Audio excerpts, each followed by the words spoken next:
Mari saudara-saudara kita buka firman Tuhan di dalam Wahyu pasal yang ketiga. Wahyu pasal yang ketiga. Karena pada hari ini saudara, kita diingatkan pada waktu jam 4 tadi saya bangun, saya berdoa, Tuhan berkata, ingatkan kepada mereka. Dua hal. Di mana kita menyadari akan ketidakmampuan kita. Kemudian kita harus sadar bahwa kita bukan seorang diri, kita punya pegangan yang lain. Dan bagaimana kita harus mengatasi dan menghadapi dunia ini. Dalam Wahyu pasal yang ketiga, ayat yang ke-7. Tuliskanlah kepada malaikat jemaat di Philadelphia. Inilah firman dari yang kudus, yang benar, yang memegang kunci Daud. Apabila ia membuka, tidak ada yang dapat menutup. Apabila ia menutup, tidak ada yang dapat membuka. Aku tahu segala pekerjaanmu. Lihatlah, aku telah membuka pintu bagimu yang tidak dapat ditutup oleh seorang pun. Aku tahu bahwa kekuatanmu tidak seberapa, namun engkau menuruti firmanku dan engkau tidak menyangkal aku. Sampai di sini, saudara. Saudara, kita perhatikan bahwa para remaja tadi nyanyi. Nyanyinya bagus, saudara. Dan saya senang. Kalau itu terus dipegang sampai tua. Memang kerap kali kita ini waktu muda diberi nyanyian, diberi pujian. Bisa, saudara. Tapi biasanya itu sadarnya itu dan yang dinyanyikan itu baru nanti dialami dan benar-benar mengesan dan bertobat itu setelah setengah abad. Loh, betul enggak orang tua-tua ini loh? Amin lah, ya makanya tuh. Untung Pak enggak telat kowe. Kita kerap kali saudara pada waktu muda bisa nyanyi, bisa kelihatannya mengerti. Tapi sebetulnya itu baru di sini loh saudara. Baru di sini. Belum di hati. Kenapa? Sebab kita dilahirkan semuanya itu punya bawaan semua. Maupun bawaan yang baik, maupun bawaan yang jelek. Ya dah. Dan kita orang-orang tua ini baru tahu kalau kita ini punya bawaan yang jelek ini setelah pada waktunya muncul semua. Pada waktu muda enggak muncul, saudara. Enggak ngerti. Saya sendiri ini enggak ngerti dulu. Waktu umur 12 dipanggil Tuhan. Tuhan berkata begini. Jadi hambaku nak. Saya bilang, jadi hambamu untungnya apa? Baca Alkitab, alami. Benar? Benar. Ya sudah, baca. Saya baca terus. Nah, lalu sudah saya mulai baca, mulai kesengsem. Lalu seneng. Pikiran saya kan tujuannya. Wah, aku jadi hamba Tuhan. Betul enggak? Sudah mulai seneng itu terus tujuannya di sini apa? Hamba Tuhan, hamba Tuhan. Lalu pengertian saya hamba Tuhan itu harus jadi pendeta. Kemudian satu, kedua harus sekolah Alkitab. Jadi pikiran ini sudah nempel di sini. Jadi demikian lulus SMA, tujuan saya sekolah Alkitab. Nah, sekolah teologi. Nah, pas disodori. Ada pendeta, sekarang di Amerika dia. Saya lihat kamu kok senang sekali baca Alkitab, senang sekali. Pelayanan, kamu sekolah Alkitab ya? Wah, disodori gitu. Wah, hati ini ya langsung. Wah, saudara tahu dikasih paspor, sudah tinggal tanda tangan. Lalu dia bilang, kamu semua enggak usah bawa uang 1 sen, dibiayai. 5 tahun jadi dokter. Waduh, saya uap. Bangganya luar biasa. Pikirannya gitu. Waktu saya sampaikan pada ayah, papa bilang, tidak. Hah? Loh, papa kan majelis toh, papa kan khotbah toh, papa kan tua-tua gereja toh. Loh, anaknya jadi hamba Tuhan, tidak boleh. Boleh. Loh, boleh, boleh. Kamu senang aku jadi hamba Tuhan? Iya. Lah, ini disodori sekolah. Tidak. Aku bingung aku. Ini pikirannya orang tua ini di mana? Aku bilang gitu. Kamu harus jadi dokter. Loh, aku ini dipanggil Tuhan jadi hamba Tuhan. Boleh jadi hamba Tuhan setelah jadi dokter. Loh, kenapa gitu? Kamu sekarang tidak ngerti. Bingung enggak, saudara? Lalu akhirnya saya berdoa 3 hari 3 malam. Tuhan, saya ini maunya apa? Gitu loh. Tuhan juga ngomongnya aneh lagi. Turuti kehendak orang tuamu, sekolah. Katanya aku jadi hamba Tuhan. Kamu belum mengerti sekarang. Ini beasiswa, ini semua komplit. Aku enggak mau kamu ke Amerika. Karena kamu belum tahu kelemahanmu. Sekarang belum muncul. Enggak ngerti. Ya sudah, saya sekolah dokter. Tingkat 4, saudara tahu? Disodori lagi sekolah Alkitab ke Amerika. Ayah saya nulis surat. Anak, ayah menyesal. Lucu enggak? Sekarang kamu tentukan sendiri berangkat jadi hamba Tuhan. Aneh enggak? Wah, saya lihat gitu senang. Wah, papa sudah setuju ini. Sembayang lagi. Tuhan, ini disodori, mau ya, mau ya. Ini pikiran saya, kepengen saya. Mau ya Tuhan. Tidak, Tuhan bilang. Kenapa Tuhan? Kamu kalau ke Amerika jadi mau sekolah jadi hambaku, tidak jadi hambaku. Kenapa? Kamu tidak kenal watakmu dan kamu tidak kenal kelemahanmu. Nah, lalu saya tolak, saudara. Setelah saya tolak, pendeta hamba-hamba Tuhan bilang, aku tidak ngerti. Kamu kan kepengen jadi hamba Tuhan? Iya, tapi tidak boleh sama Tuhan. Kenapa tidak boleh? Masa sekolah jadi hamba Tuhan tidak boleh? Tuhan bilang, kamu belum kenal watakmu dan kelemahanmu. Nah, setelah saya mau naik ke tingkat 5 jadi dokter Randes, saudara tahu apa terjadi? Saya ketemu orang bule, orang Amerika, pergi ke sekolahan, matanya biru. Orang bule masih gadis, matanya biru. Lah saya ini ketemu itu kok kayak orang dihipnotis, ketarik. Loh. Kayak disedot. Loh. Lah aku ini kok tidak bisa menguasai pikiranku dan hatiku.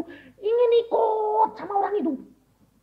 Lalu Tuhan ngomong, kamu ngerti kelemahanmu? Oh. Jadi di Amerika itu banyak mata biru. Wah. Baru sadar, saudara. Oh, jadi aku kalau ketemu orang mata biru itu gini, Tuhan. Ya. Lah kamu sekolah pendeta, matamu ketarik tuh. Lah, enggak denger ini. Nah, jadi apa kamu bilang? Oh ya Tuhan. Baru tahu aku kalau aku ini punya kelemahan itu. Loh, saudara tahu? Anak muda tadi nyanyi apa? Mengapa? Betul enggak? Nah, itu kira-kira tanyaannya itu sebetulnya tanyaannya orang tua enggak? Orang tua sekarang berkata, nah ya Tuhan. Nah, maka dari itu saudara belajar kita, sadar. Dan kita juga yang tua-tua ini harus mau tahu yang muda. Kamu kasih tahu kayak apa, enggak bakal ngerti. Wong belum muncul. Makanya orang tua-tua ini harus bijaksana. Kita kerap kali maksain. Nurut. Kok nurut bagaimana? Wong belum tahu, belum muncul. Baru saya itu mengenal. Makanya model saya sekarang terhadap anak-anak saya bilang, rasain Mas. Kalau kamu belum ngerasain, belum gepeng, belum mengenal Tuhanmu. Makanya anak-anak saya modelin, saya suruh ngerasain sendiri. Saudara, Alkitab ada satu pegangan. Kita sadar ketidakmampuan kita. Jangan saudara membatasi kuasa Allah. Ketidakmampuan kita karena firman Tuhan sudah berkata, aku tahu bahwa kekuatanmu tidak seberapa. Baik dalam kekuatan iman, baik dalam kekuatan keuangan, baik kepandaian, baik kesehatan. Allahmu tahu. Tidak ada manusia di dalam dunia ini yang sempurna. Semua punya kelemahan. Saya pun punya kelemahan yang saudara tak ngerti. Tapi Tuhan tahu, saudara. Ada seorang dokter masih muda. Dia sudah lulus dokter. Dia datang kepada saya, dia bilang begini, Pak, tolong Pak doakan. Kenapa? Aku ini sudah lulus dokter, Pak, tapi tuli. Setengah tuli. Jadi dengar itu, jadi kepalanya mesti dideket-deket kayak tidak sadar, memang setengah kok. Tapi lulus dokter. Masih muda. Belum punya pacar. Sedang cari. Ini setengah tuli. Mau enggak? Dokter loh. Tapi agak tuli. Tapi anak Tuhan yang cinta Tuhan luar biasa. Tapi peka dia. Tuli telinganya. Tapi hatinya enggak. Peka dia. Lalu dia datang, dia berkata, Pak, ini bisa sembuh enggak, Pak? Saya bilang, loh kamu punya iman enggak? Punya. Sudah berapa lama? Oh, tahunan tak imani. Tapi kok enggak jadi-jadi sih, Pak? Saya bilang, jalanmu bukan jalannya Tuhan. Saya bilang, Tuhan punya cara sendiri. Tapi jangan kamu membatasi kuasa Allah dengan pikiranmu. Tuhan sembuhin. Itu kamu. Gotong Tuhan. Nuruti kamu. Kamu nurut Tuhan. Kamu masuk dalam rencananya Allah. Lah bagaimana caranya? Berpada dengan apa yang ada. Ucapkan syukur. Percaya Allah buka jalan. Lalu dia bilang, bagaimana caranya? Tanya lagi bagaimana caranya. Jalani dulu, saya bilang. Lalu dia datang, dia bilang, ini saya ini sudah tanya-tanya Pak, ini diperiksa ternyata bisa dioperasi Pak. Berapa? 20 juta.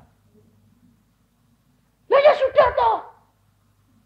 Kan kamu sudah tahu bahwa bakal bisa toh. Iya, itu Tuhan sudah ngasih tanda-tanda. Bisa. Bagaimana caranya? Tidak tahu. Tapi pasti ada jalan. Ada. Bagaimana caranya? Tidak tahu. Langsung dia bilang, lah ini Pak, tujuan saya supaya bisa di Jakarta, di Surabaya, kota gede. Jadi cari duitnya gampang toh. Ngumpulin duit jadi dapetnya kan cepet. Lapor ke Depkes dikirim ke mana? Timur. Malah dikirim ke tempat yang minus. Lalu tidak di kotanya, di pelosok lagi. Dicepetin lagi dalam desa yang sepi, tidak ada apa-apa nih. Saya bilang, Pak, lah kok malah dikirim ke tujuannya ke sana, mau cari duit 20 juta. Tuhan bilang ke sana. Malah nyepi, Pak. Lah aku bilang, jalannya Tuhan tuh memang aneh gitu. Loh, itu kehendak Tuhan. Iya. Jalani. Berangkat. Nyepi. Berangkat dia ke sana. Kan bertolak belakang, ya saudara. Apa terjadi, saudara?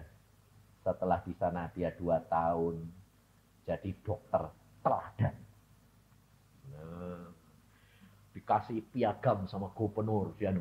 Lalu Tuhan itu luar biasa.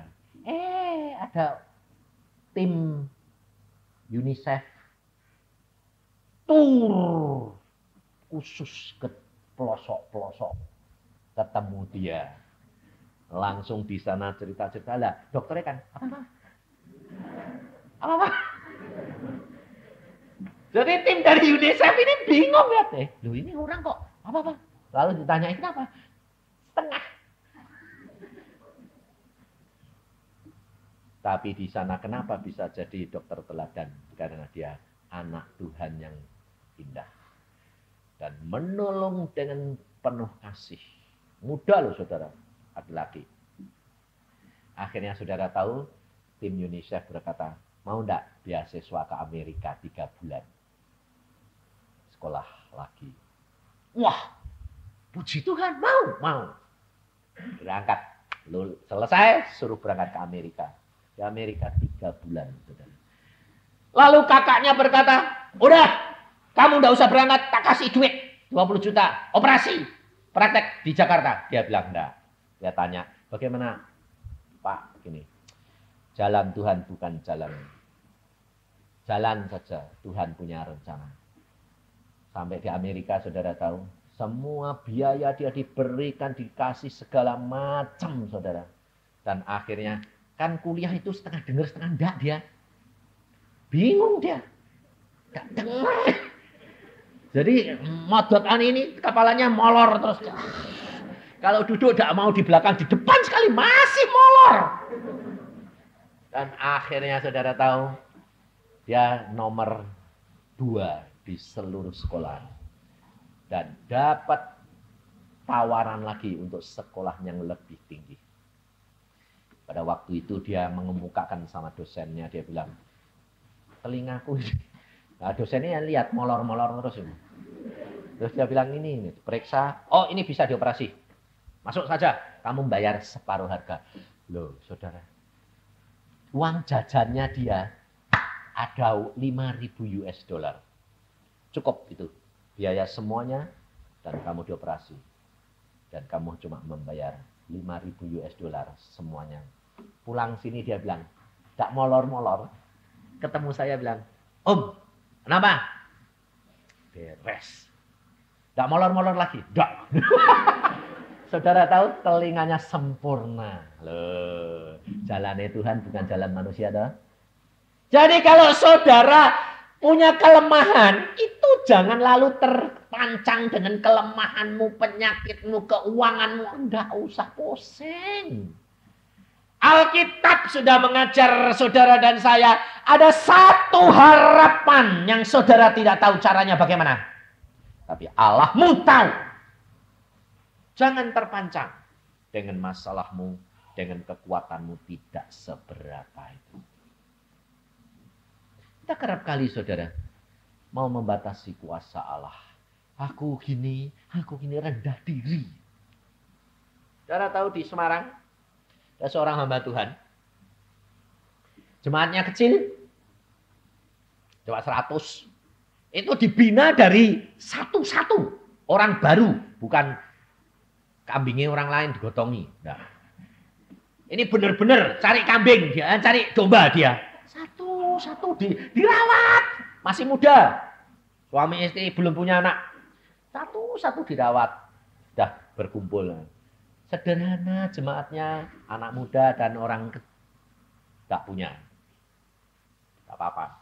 Dia berdoa, Tuhan. Rumahnya dibuat kebaktian dulu. Habis itu sudah mulai berkembang, nyewa diusir-usir lagi, saudara. Udah nyewa di hotel, bisa. Belum waktunya, manajer yang kenal dia baik, orang Kristen, ganti. Diusir. Dia bilang, Tuhan kok diusir lagi itu kan? Tapi dia bilang, oh Tuhan itu luar biasa, pasti punya maksud yang baik. Diusir, ya sudah, cari lagi. Lalu Tuhan memberikan penglihatan. Kamu tuh nanti punya gedong itu bunder gitu loh. Nggak persegi gini, bunder. Dia bilang, Tuhan aku cari gedong yang bunder itu, ruangan bunder itu nggak ada. Nah Tuhan bilang, kamu nggak usah cari-cari. Nanti waktunya tiba sendiri. Caranya bagaimana? Nggak usah tahu. Di Semarang dibangun pertokoan. Simpang 5 Plaza. Berapa tingkat? 11 tingkat. Bunder. Wah dia bilang, loh Tuhan ini kok ada gedung bunder. 11 tingkat. Bukan milik orang Kristen. Dia pas diusir. Dia bilang, Tuhan aku tidak punya duit, tidak punya apa-apa, ini diusir. Dia sama istrinya disuruh Tuhan jalan-jalan ke, lihat-lihat ke plaza. Sana, lihat-lihat. Sana. Ya. Pas dia naik, yang punya ini turun. Kenal.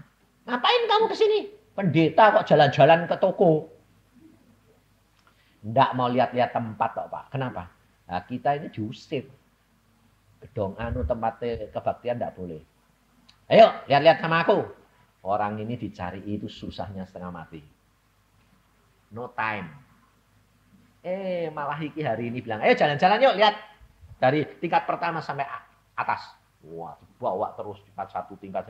Lalu ini orang bilang apa? Kamu milih satu. Pakai buat kebaktian. Loh ini kan pertokoan. Ya enggak apa-apa toh. Pakaian, pilihan satu. Wah, dia milih tingkat yang ke-9. Saudara tahu, ini buat baktiannya lihat 9 jadi kota Semarang di bawah. Luar biasa, kayak menara doa. Setelah itu, ini ruangan, lalu ada lapangan. Satu-satunya yang di luarnya ada lapangan muat 2.000 orang. Lalu dia bilang, bagaimana?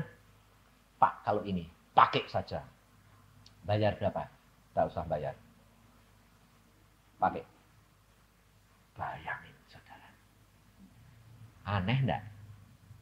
Uang enggak punya, nyewanya berapa itu kontrak itu? Wong pertokoan. Bagus saya diundang sana bilang, Om, kegenapan firman Tuhan. Apa yang tidak pernah timbul dalam pikiran, apa yang tidak timbul dalam hati, tidak pernah kamu lihat dan dengar, Allah sediakan bagi orang yang mengasihi Dia. Mau?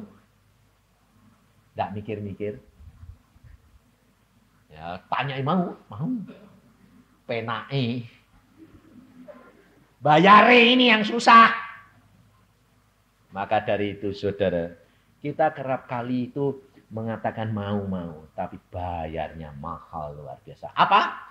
Penuh penyerahan, penyangkalan diri. Sebab kita kerap kali mau mencari jalan sendiri.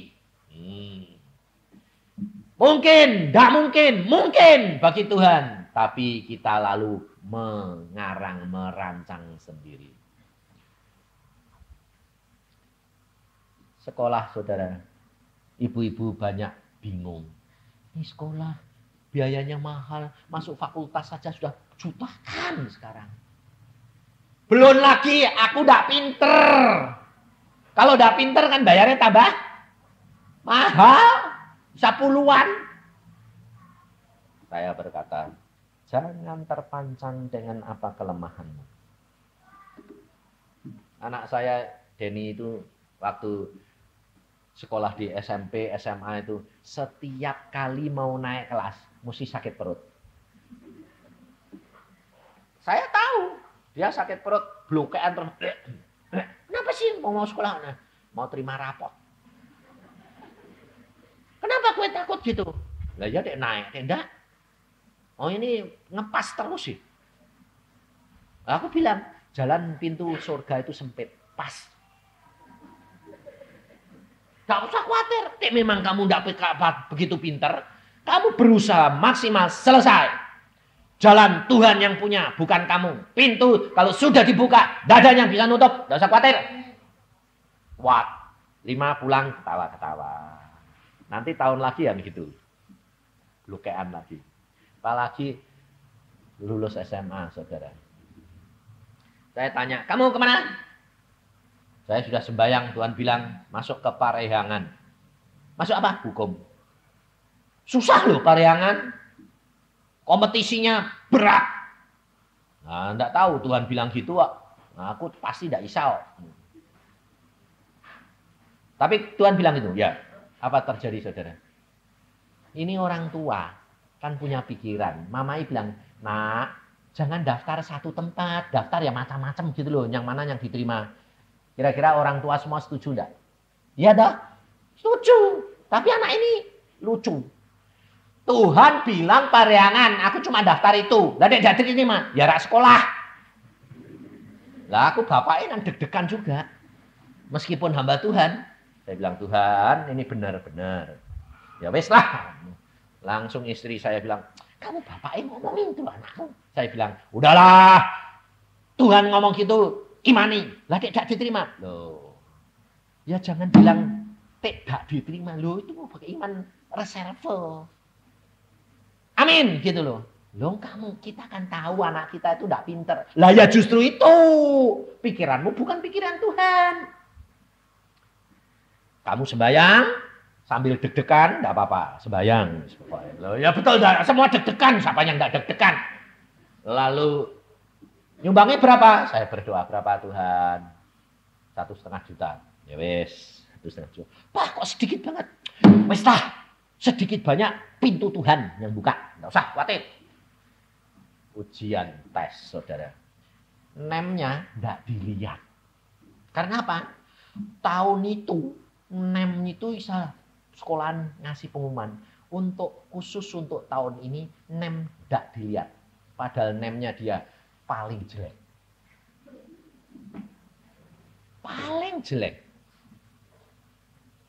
Tapi ada pengumuman tidak dilihat. Jadi kita tidak usah nyerahin nem. Ya sudah toh, malah sudah puji Tuhan. Nah, ini sudah pintunya sudah mulai buka sedikit. Ujian, tidak bisa dia. Longa. Temennya semua gini, dia gini. Sembayang dia, Tuhan, jawab piye. Tuhan bicara, ini. Nah sudah, serahin. Bayangin. Nah, pulang saya tanya ya, saya bilang, Den Isanden, boro-boro bisa ngerti wae ora. Ngerti enggak? Apa iya udah ngerti kabeh kok Pak. Ah temenku yang jago yang nomor 1 di sekolah dia bilang apa? Waduh susah separuh janda habis. Temennya yang pintar. Dia bilang, kamu habis Den? Habis.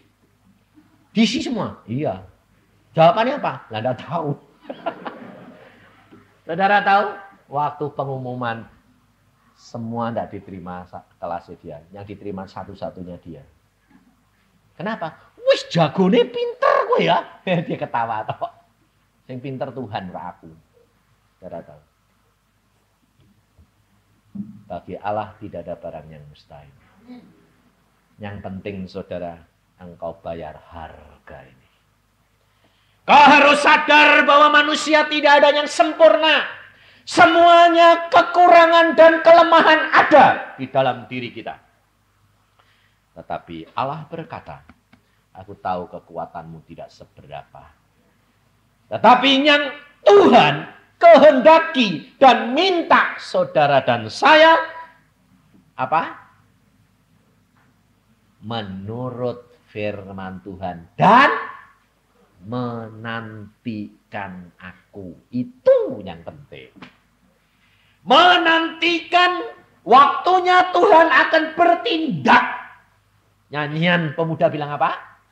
Dia akan membuat indah pada waktunya. Jadi sementara di jalan belum indah. Ini yang kerap kali kita itu tidak sanggup menantikan, saudara. Allah Maha tahu, dia tahu segala perkara, bagaimana caranya mengatasi ini semuanya. Dia tahu. Jangan tergesa-gesa. Karena Allah kita yang punya rencana yang terbaik. Kita kerap kali tidak bisa terima. Kita kerap kali mengatur Tuhan. Di Semarang ada baru 2 minggu yang lalu. Di sana. Saudara tahu, seorang ibu bapak berbakti, dia kecewa sama pendetanya, dia lari ke gereja yang lain, dia di sini sudah setia, dia berbakti, dia percaya tetapi dengan cara pikiran dia sendiri. Dia pikirnya sudah ngasih persembahan, sudah berbakti, sudah baik, itu cukup. Saudara tahu apa terjadi? Anaknya yang umur 3 tahun sedang main sama ibunya. Lalu pergi ke tempat setrika. Yang menyetrika pembantunya. Sebelumnya itu, setrika ini jatuh, rusak. Bapaknya berkata, oh rusak, bikin tolda isa ini. Sama pembantunya Dicolokin, dia bilang, oh bisa kok Pak, sudah bisa dipakai, tidak usah beli baru. Nah, bapaknya pikirnya, ya sudahlah, megang meja setrika. Kan masih kecil, pegang.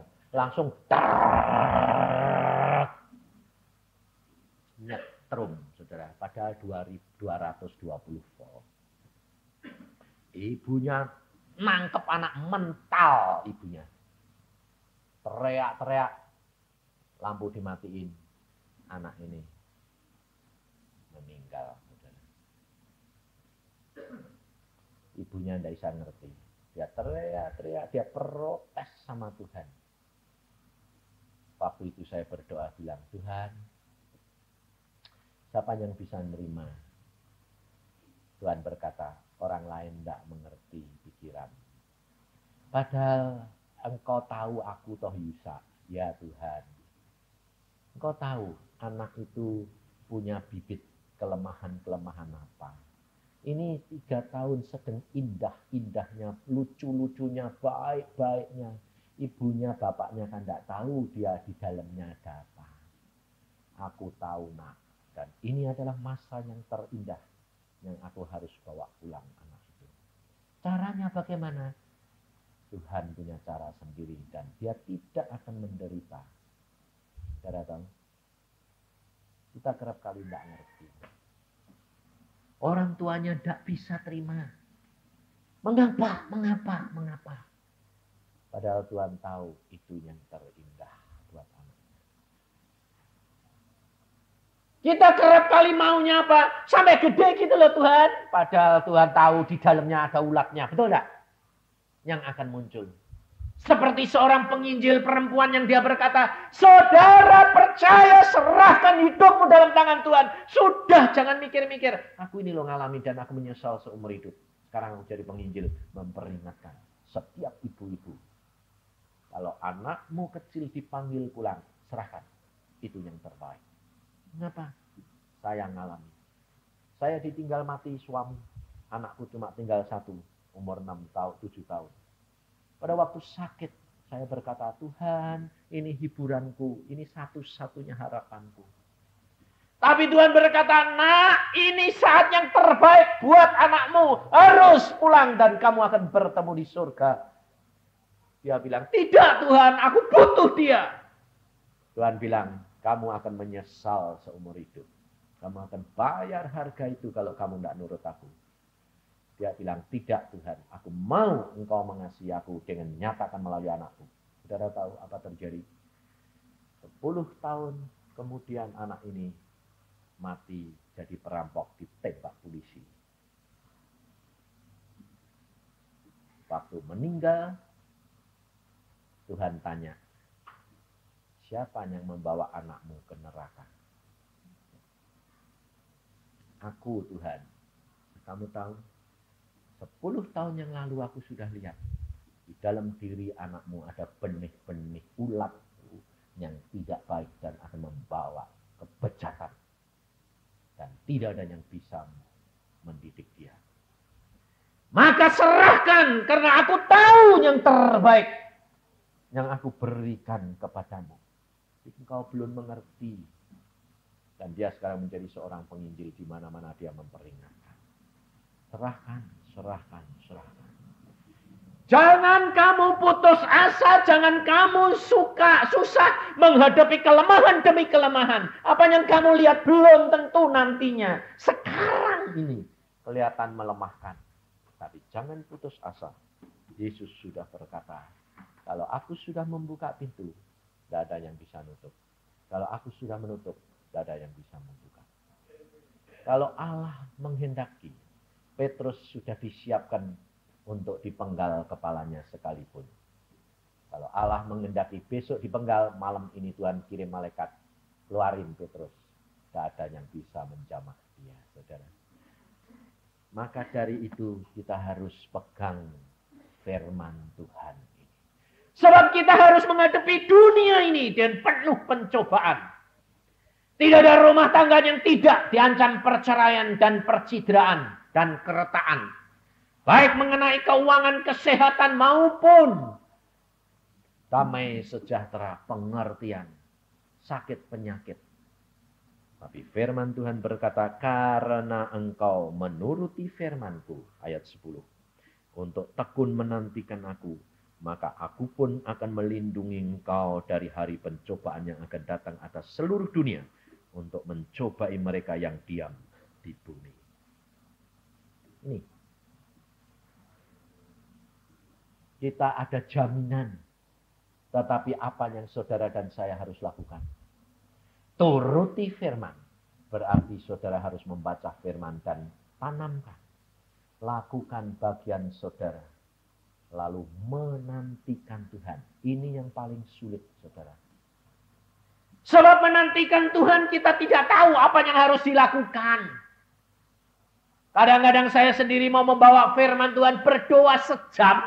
Tidak dikasih apa-apa. Tuhan, kau mau ngomong apa? Diam saja. Lalu kalau saya sudah mulai, loh Tuhan, kok ini waktuku mepet. Loh, Tuhan jawabnya naik. Loh, diem. Tapi kalau saya bilang, Tuhan, aku ini sudah mepet. Tuhan bilang, yang tahu kamu atau aku?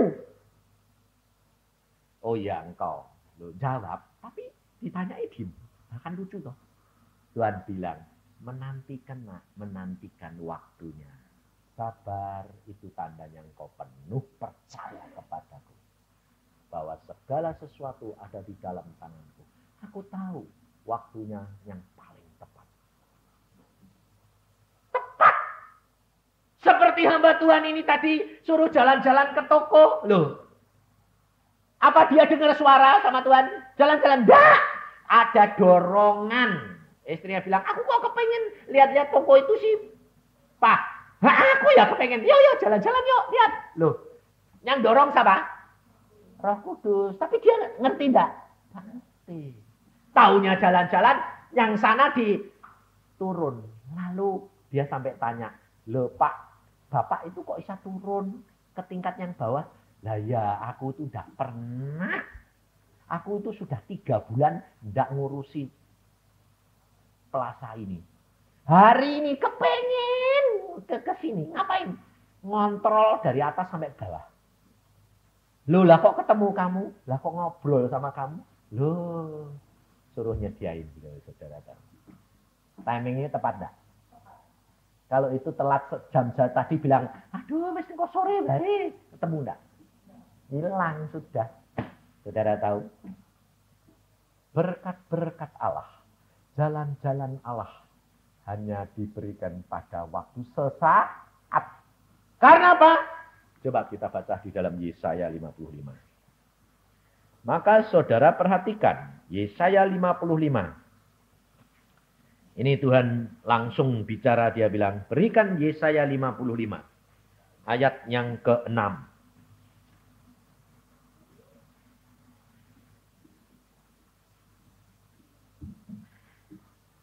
Yesaya 55 ayat 6. Carilah Tuhan selama ia berkenan ditemui. Berserulah kepadanya selama ia dekat. Aneh enggak? Jadi berarti ada saat-saat Tuhan menjauh. Ada saat-saat Tuhan enggak senang ditemui. Ada enggak? Hah? Ada enggak? Ada. Ini Alkitab loh yang ngomong, bukan saya loh. Nah, sekarang bagaimana? Saudara mau cari dia. Dia tidak kelihatan, betul enggak? Tapi Allah lihat kamu enggak? Nah, bagaimana saudara cari dia? Kemana? Ke persekutuan? Gereja? Pendeta? Hamba Tuhan? Salah! Kemana carinya? Duduk diam menantikan dia. Loh, ini bilang kok. Carilah Tuhan selama dia berkenan ditemui. Nah, dia lihat kita tidak lihat dia. Nah, mau cari di mana? Gak bakal ketemu. Ya duduk diem saja. Nantiin. Nah, dia saat-saat dia bilang, aku kepengen ketemu kamu. Deket. Nah, pas dia deket, kamu ngerasakan hadirat Allah, tangkap saja, ngomong. Ini loh Tuhan, blablabla. Betul gak? Tapi saudara bilang, wah Pak susah. Menantikan tuh diem. Ngantuk malam Pak. Tidur. Loh. Kalau saudara duduk diam, Kalau sembahyang, saudara itu sukanya laporan sih. Yang saya katakan nantikan Tuhan itu begini. Saudara baca Alkitab, setelah itu berdoa. Berdoa, kemukakan. Semua keinginan saudara kemukakan. Kayak itu laporan. Lapor. Tuhan, ini lo butuhku. Ini aku keperluanku. Lapor. Kemudian doakan orang-orang lain. Doa syafaat. Doakan. Setelah itu, diem. Ngapain? Nyembah. Yang bisa bahasa roh. Yang tidak bisa, haleluya, engkau baik. Haleluya, engkau baik. Kudus, engkau itu suci kudus. Alirkan Tuhan kesucian kekudusanmu. Dah, diam lagi sebentar. Nanti saat-saat seperti itu, kalau hadirat Allah datang, lah, kamu nunggu ngomong deh, ting ting ting ting ting ting. Waduh, ayam tapi kamu belum sembahyang. Butuhku Tuhan, ayo berkati kan. Amin. Loh, Tuhan ini belum datang, kamu sudah. Amin. Lah Tuhan ini datang dulu tadi, anakku lihat dari sini nongkrong di sini. Agak tak denger kok. Lu kok sudah hilang, aku belum ngomong hilang. Tak dengar apa-apa. Tunggu. Nantikan dia. Sementara dia berkenan ditemui. Cari, berseru kepadanya selama ia dekat. Dia akan mendekat kepada saudara dan saya. Karena dia punya otoritas, punya hak. Saudara dan saya melakukan bagian kita, dia akan melakukan bagiannya. Dan dia mesti menggenapkan firman. Amin. Mari kita berdoa.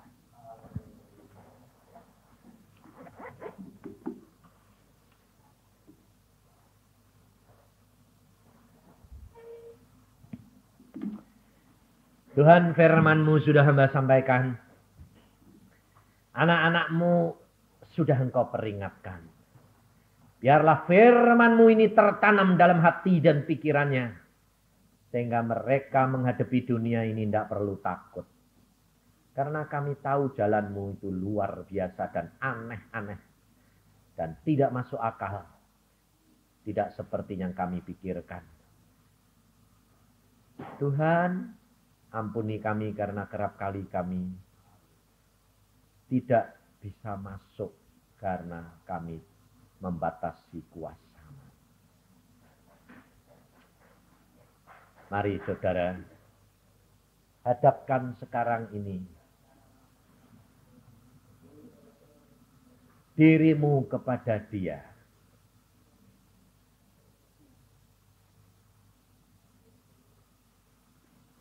Karena Dia mengerti keadaanmu.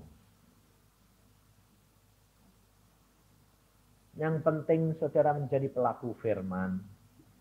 Dan saudara menantikan Dia. Berikan waktu. Kalau presiden mau datang ke rumah saudara, saudara sudah menantikan lama sekali. Mengapa engkau tidak menantikan Tuhanmu beberapa saat? Yesus, ya karata syakata kaya karata syakata kaya.